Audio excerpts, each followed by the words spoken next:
Ano yung mas bagay sa broker na naging developer? Malunggay nga rin, tinatawaran niya eh. Isang tanong lang, what year to? Treasure ko nga ito. Treasure mo talaga yung boss kasi rare na yun eh.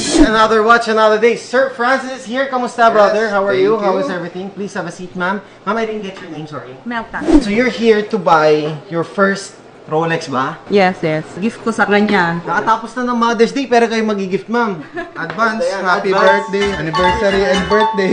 This is the Daytona two-tone. This is a reference 16523. This is a 40mm naman. If I'm not mistaken, this is also what we call the Zenith. Alam niyo po ba yung Zenith? No. When they released this unit, they didn't have an in-house movement ni Rolex. So they used a caliber from El Primero ni Zenith. And then they labeled yung mga rotors nila na Rolex. The heart of this watch is actually made by Zenith. Which is, right now, it's a very collectible item. Kasi after nito, lahat in-house Rolex na yung mga movement. Ang difference lang ng Zenith movement tsaka hindi Zenith movement, when you come and look at it, yung sub-dial na seconds is nandun sa 9 o'clock. Wherein, in-house movement lang ni Rolex ng mga Daytonas is yung second hands niya is nasa 6 o'clock. So parang nag-iba lang tong dalawang to. Kaya one look pa lang, malalaman na ng mga watch collector if it's a Zenith movement or hindi.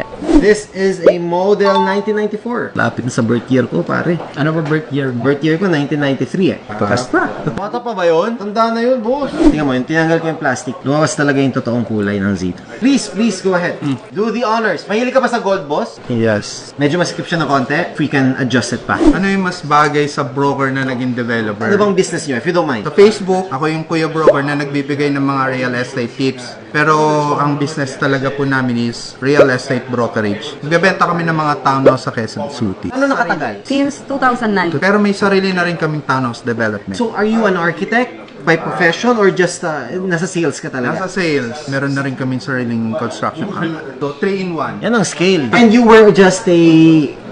Hindi ko masasabing just a brokerage or broker eh. Kasi lahat naman ng broker, boss, alam ko mga ano yan eh. Yamanin yan eh. Ba yun? Oo, boss. Ipang sales ko nga yung Rolex, tapos ngayon lang ako bibili ng Rolex eh. No? Pero tama yan, boss. I think it's about time that you have something on your own na ganito. First namin, nag-start kami sa real estate. Binibenta namin is Ayala Land, BGC. So, there was a client na sinasabi niya, bakit ako bibili nito? Ang mahal-mahal nito. And I have to wait for 4 years. Meron namang ready for occupancy na mas mura pa. Ang sabi ko, ma'am, parang watch lang yan eh. May matibay na watch, naka-Rolex ka. So, iba yung naka-Rolex. So, binili niya yung Serendra. Na 4 years siya nag-antay. Ready? Yes. Tingin ko sakto na yan. Pag-uwi natin sir, isang close deal. Pero ano yung mga houses na binibenta nyo? More on townhouses. Wala lang kayo mga condominiums. Mid-rise apartments, wala rin. House and lot. Ano yung the best, the most expensive house that you've ever sold? Kayo yung nag-develop pa. Yung JP Rizal, no? More likely. The JP Rizal... 16M Well, this is a townhouse. house and lot townhouse. How big is the lot? 62, 64. Parking may kasama na rin. 2 hours. Car garage. Not bad. JP Rizal, malapit sa Makati. Dito lang sa may, sa may Cubao. Ah, JP Rizal Cubao. Kala ko JP Rizal Makati, Bo. Congratulations on your business, brother. More power sa inyo. Especially that you're dealing with, you know, people that are also investing.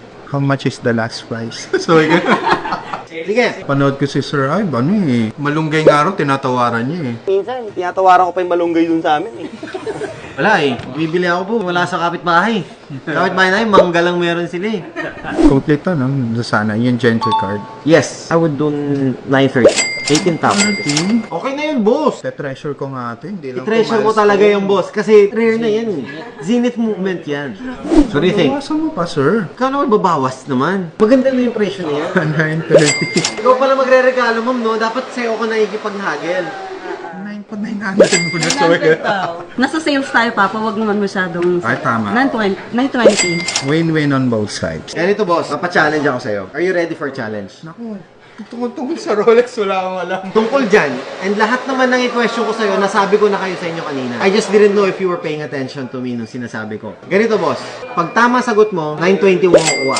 Pag mali sagot mo, 925 mo kukunin. Masaya, Papa, kung nagpa-pay attention ka. Sige. Hindi kasi na ano ako talaga. Na-overwhelm ka? Oo, dito ako nakapokus. Madali lang naman yung mga question ko, boss eh. Huwag mo muna tignan, boss, yung ano, yung taga. Isang tanong lang. What year to? 1994, sinabi.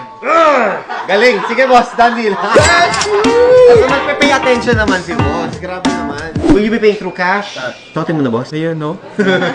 Yung hoodie ni Jer, kunin mo nga. Wow, thank you so much. Thank you, boss. Maraming salamat. Done deal, ha. Thank you. Maraming salamat po ate.